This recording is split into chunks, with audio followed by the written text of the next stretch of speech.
troisième et dernière partie de notre émission, de notre rendez-vous politique. Le numéro de ce jour est consacré à Madagascar et mes sympathiques invités sont avec moi pour parler de Madagascar et du futur de Madagascar. Chers consoeurs, on voit aujourd'hui que les seuls acteurs qui sont sur la scène politique aujourd'hui, c'est ceux qui animent la transition et le mouvement, la Gen Z.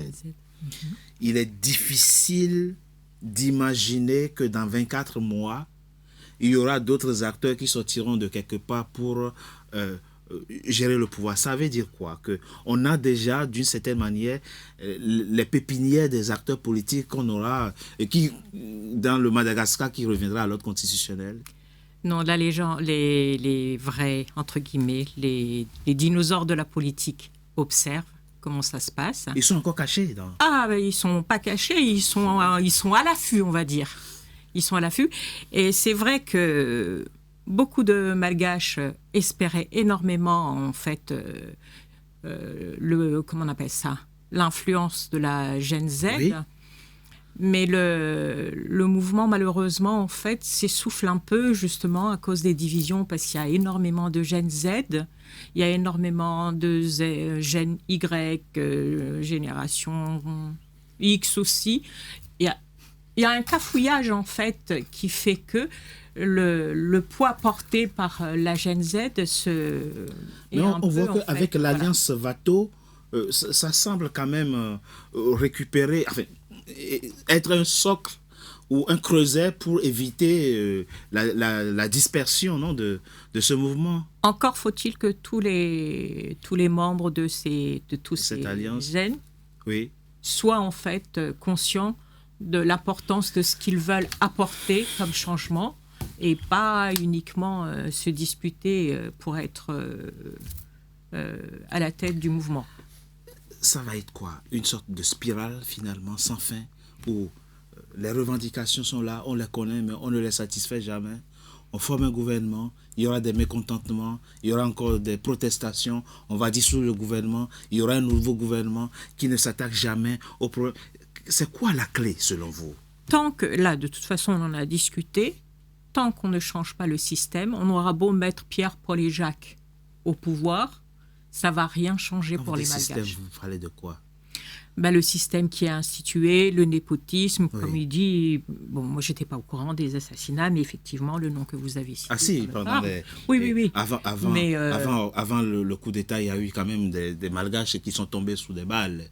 Là, on en a déjà discuté la dernière fois qu'on s'est vu. Oui, vous avez nuancé ça. Qui avait intérêt, en fait, à ce que...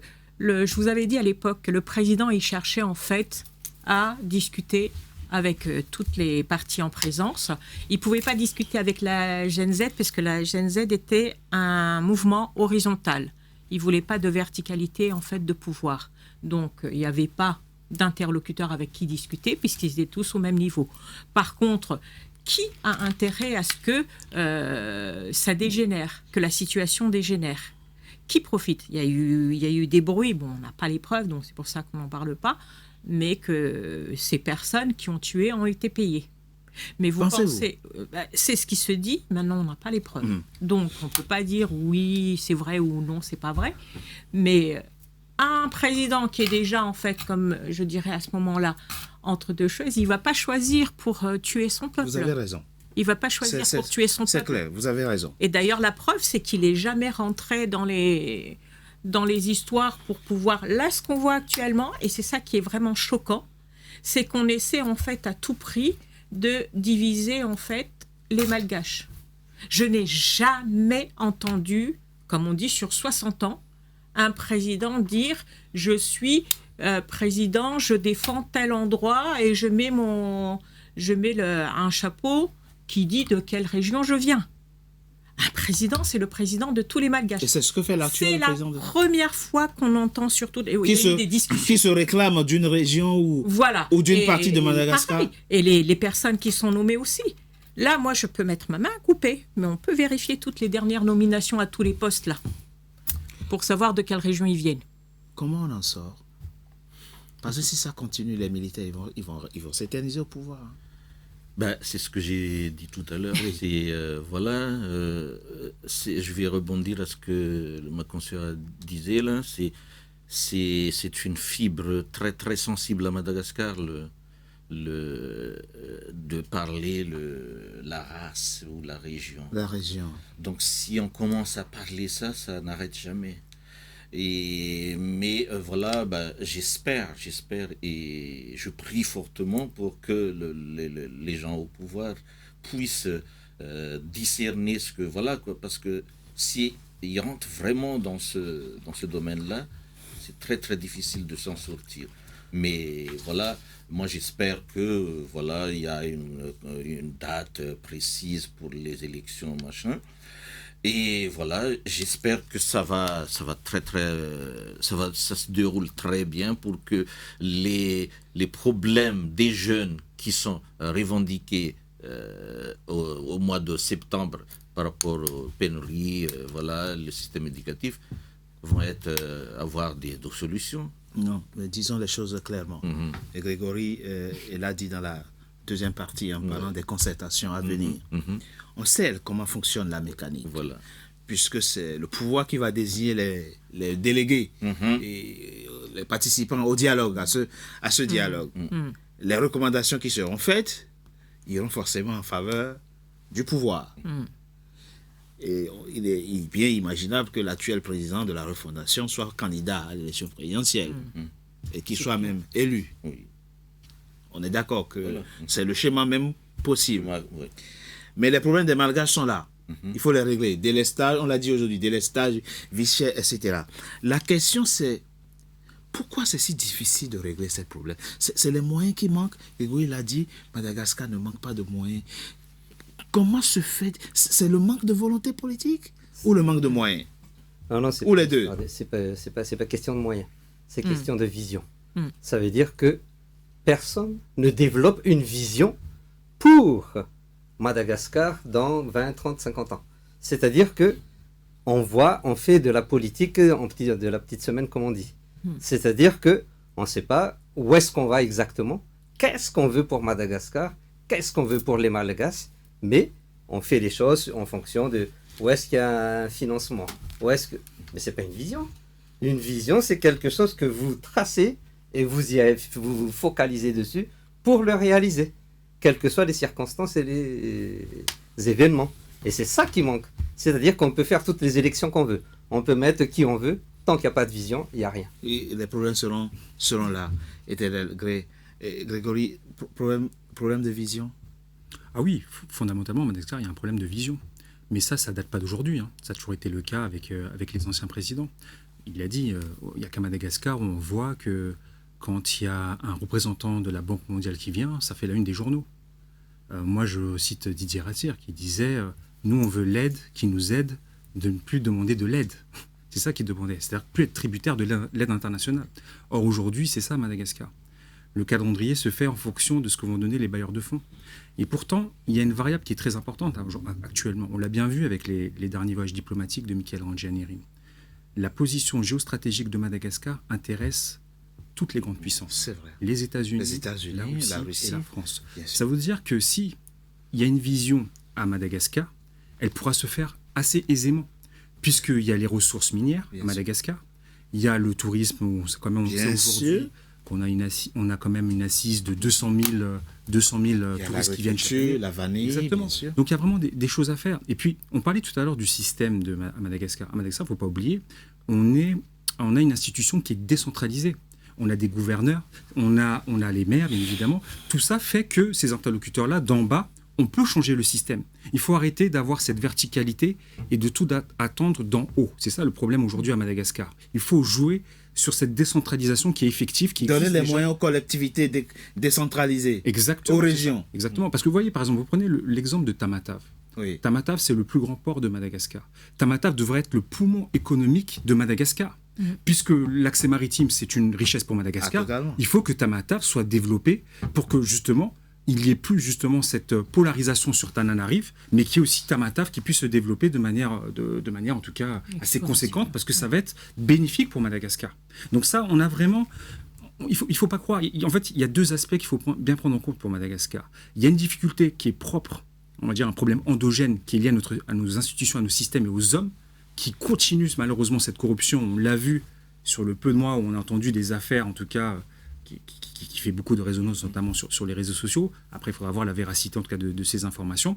Mais après, en termes de modèle économique, en termes de paradigme, Madagascar, ce n'est pas une difficulté de développer, parce qu'on a vraiment des potentiels énormes. C'est pas difficile que Madagascar puisse se relever. Donc ça, il faut bien l'entendre, ça. S'il y a quelque chose qui vaut pour Madagascar, mais aussi pour les autres pays, vous l'avez dit, il faut changer le système, Oui. mais c'est d'instituer des mécanismes de contrôle et de sanction. Pourquoi ça n'existe pas? En fait, parce que même les mécanismes de contrôle ne sont pas en fait... Opérationnels. Non, ne sont pas... Efficaces. Si, ils sont efficaces, mais à un moment ou à un autre, quand ils touchent de trop près le pouvoir, on leur demande de se taire. Est-ce La qu'au moment preuve, où c'est que oui. maintenant, on apprend des scandales qui ont existé il y a quelque temps. Personne n'en a parlé. Tout d'un coup, ça devient en fait un sujet de discussion, et donc ça ne date pas que du gouvernement précédent, mais de bien avant, de bien plus longtemps. Il y a eu des noms qui ont été cités. Un tel a fait ceci, un tel a fait cela, un tel a fait ceci. Pourquoi on n'en a pas parlé? Il y a une impunité consacrée pour les On peut dire ça comme ça. En fait, il y a une mainmise de l'exécutif surtout.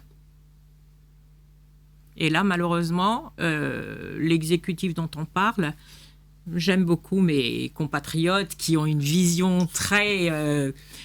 comment on appelle ça? J'appelle ça un peu Télétoubis, parce que là, vu la réalité de ce qu'il y a à Madagascar, croire que ce gouvernement va changer quelque chose en l'espace de 2 ans, il y a eu... À un moment, en fait, le président s'était trahi. Quand je dis le président, je voudrais plutôt dire le colonel, s'était trahi parce que quand on lui a posé la question, mais votre transition, elle va durer combien de temps? Il a dit, 2 ans, 3 ans, 10 ans, on ne sait pas. Donc, ça veut dire que lui non plus n'est pas prêt de... Qui décide de la durée de la transition alors? Si lui, il ne sait pas. Déjà, en fait, il y a déjà un problème parce que on ne fait pas, je vous l'avais déjà dit la dernière fois, on ne fait pas de comment on appelle ça? Comment on appelle ça? Lorsqu'on est un chef d'État par intérim, on ne fait pas de... Comment on appelle ça? Quand on institue un président. Je perds un... Serment? Non. Prêter serment? Non. C'est pas prêter serment, mais le grand... j'ai perdu, où on invite tous les... Investiture, merci. Où on invite tous les présidents. Depuis quand on fait une investiture d'un chef d'État par intérim? Et tout d'un coup, le chef d'État par intérim, on ne sait pas par quel miracle il est devenu président de la transition.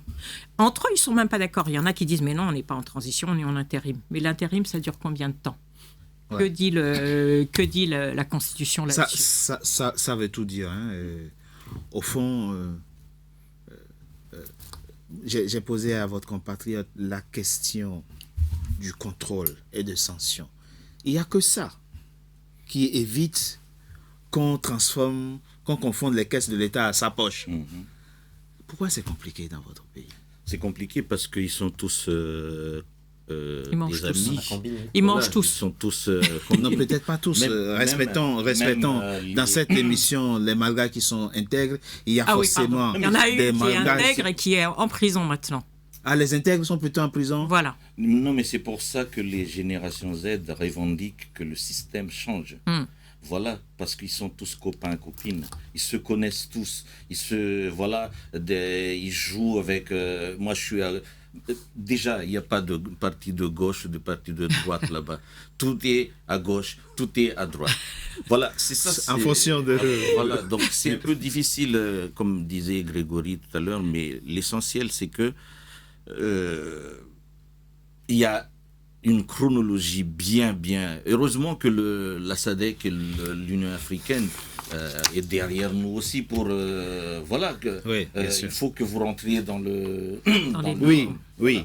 Il faut revenir dans le cadre institutionnel. Homme de Dieu, homme de foi. Vous êtes optimiste? Bien sûr. C'est obligé.